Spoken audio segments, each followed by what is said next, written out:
Welcome back again. It is me, Mitchell Wagner. Now, a good place to start when attempting to help students activate prior knowledge is to ask students what they may or may not know about the topic. Sometimes it's as simple as that.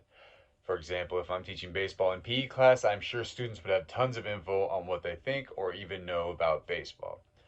Now, if I did a rugby lesson in Missouri where I live, which I have done, students would know a lot less. I often hear things from students like, isn't rugby like football without pads or something similar? Many of the PE lessons involving sports can be broken down into various parts. Even students who have been sprinting or running for their entire short lives still may not know about proper sprinting technique. Like, there's some things I didn't even know. So, asking students what they know about sprinting and then filling in the blanks can make new content feel much easier. At the same time, I have seen many people who have very poor sprinting technique so starting from scratch will not only help those who have good form, but also help those with no experience. Now, many students do not enjoy watching sports, so using other analogies can be helpful as well. Going back to rugby, I could just do a basic demonstration with one or two other students. During the demonstration, I can say things like, I am carrying the rugby ball like a big tub of water. Both hands are in the middle, and my arms are out to the sides, stabilizing the tub of water. Then I can move on to tossing a watermelon to my friends on the left. Or even better, having the students come up with their own analogy. Sorry. Now, I could ask them, what would you toss just like this? They can probably come up with some better ones than I can come up with. Now, this one specifically would be helpful because I remember when I tried to learn how to throw a rugby ball, it was very unnatural and awkward for me. I think if I had something to compare it to, it wouldn't have been so strange. Also, if it's something silly like a watermelon, it will likely stick in their minds longer.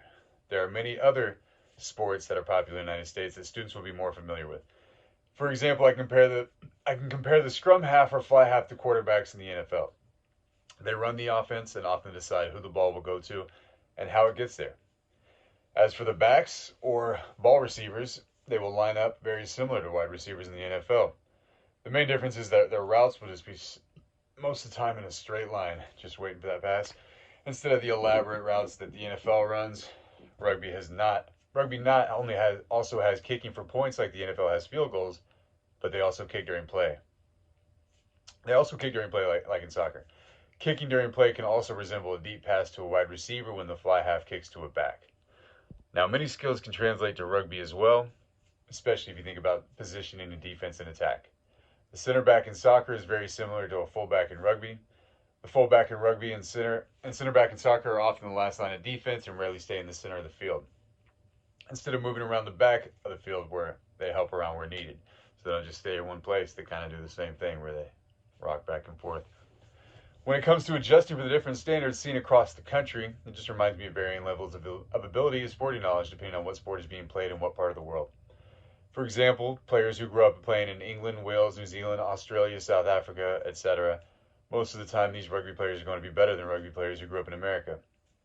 Their passes will be a little bit better, their knowledge of the game will be more refined, and they will have twice as many tricks up their sleeves. The great thing about coaching or teaching nowadays is the amount of resources available to us. I just recently agreed to come help coach high school rugby sevens in Mountain City, Missouri, and although I've been playing rugby sevens for the last 9 years, I wanted to give these guys the best coaching possible.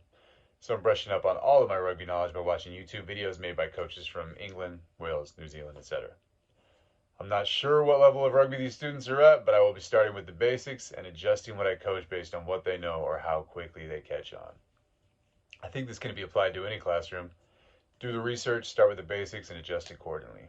Now, to speak about my knowledge on what is being taught in elementary schools, I know my first grade son does a lot of math and reading on iReady just about every day. They also do math and reading in other ways. I know for a fact that he had a lesson about Johnny Appleseed at one point in the past. At the time of me asking, he did not really have the patience to tell me much more about what he learns at school.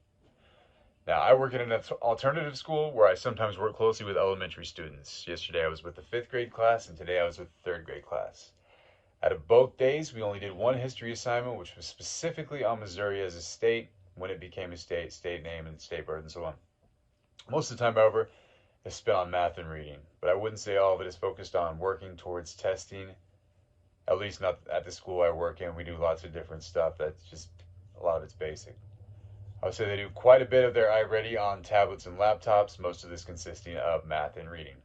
History and geography are by far two of my favorite subjects, so I often give random trivia questions for students involved in these subjects. I'm often surprised how little students know about certain topics. Not all of them, but yeah, sometimes students just don't know anything about it. Even with a category like American presidents, you expect kids to know certain things like the first president or who was president during the Civil War, but some just don't. I'm not sure how this will affect students in the long run. For me, history and geography was always a welcome break from the stuff I did not enjoy doing, like math and science. The high schoolers and middle schoolers at my school have history class every day, so it's kind of obvious to me students need a foundation to build on when it comes to history, social studies, and geography. So in summary, there are tons of ways to activate prior knowledge, and I will continue to study and research more ways throughout my career. Thank you.